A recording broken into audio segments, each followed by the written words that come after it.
I'm Nikita Morel, a copywriter and marketing strategist for architects, and welcome to day 2 of 30 architecture website fixes in 30 days. Today, I want to explore how your website can help you filter out bad clients. That is, the ones that have no money, are super demanding, or just are generally jerks, and attract the ones you do want. That is, the ones who value what you do and are willing to pay for it. Okay, let's get started.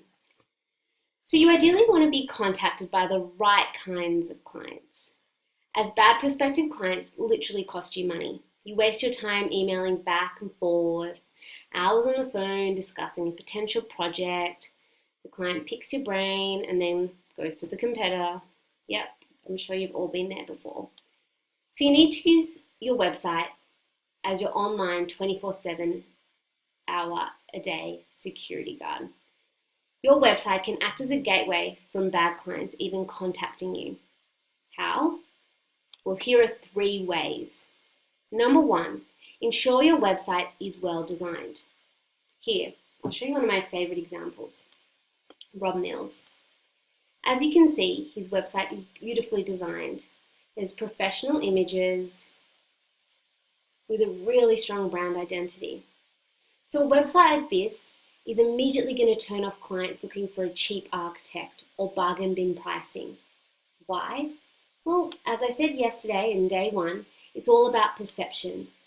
No one's going to come on here and check in and inquire to Rob Mills looking for, really cheap prices, because this website, it just reeks value and luxury. Number 2, this is a scary one, and I'm aware that it might not suit all types of practices, but another way to filter out bad clients and attract the good ones is to create a contact form and make prospective clients tick their budget bracket. So you can start the first bracket at the minimum amount. I'll show you an example. Studio JLA, they do this really well. As you can see, they've got this minimum, on their contact form, they've got this minimum budget of $250,000. So anyone who's looking for anything under that is immediately not going to inquire.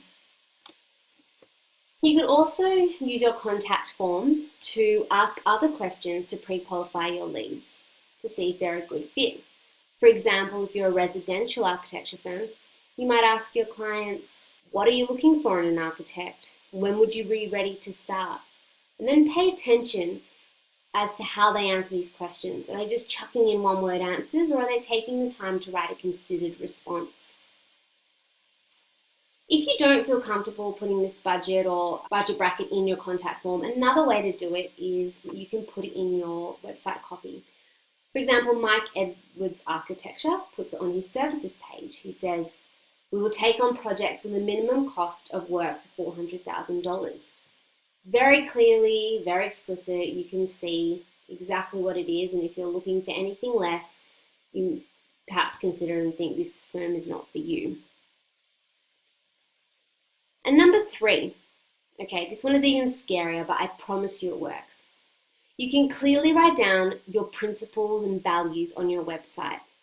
Call out who you want to work with and who you don't want to work with. Obviously, it has to fit in with your tone of voice and brand personality, but it can help you attract the right types of clients. For example, Hawkins Brown, on their About page, they say our values, passion, originality, learning, collaboration.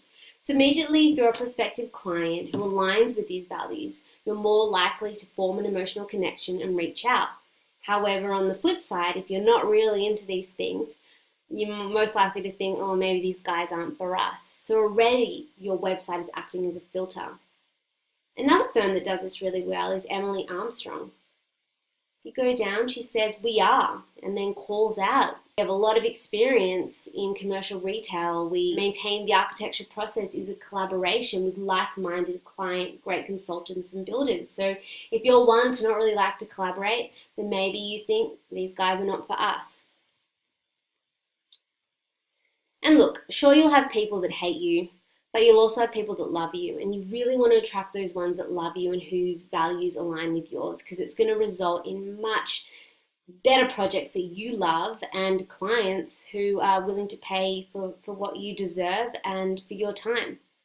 So remember, your website can be used to attract the right types of clients just as much as it can be used to filter out the bad ones. If you just keep getting dodgy inquiries from your website, perhaps it's worth thinking about what we discussed today. And if you need help with any of your copywriting or marketing strategy, here's where you can find me. Send me an email at hello@nikitamorel.com. I look forward to hearing from you, and I'll see you tomorrow for day 3.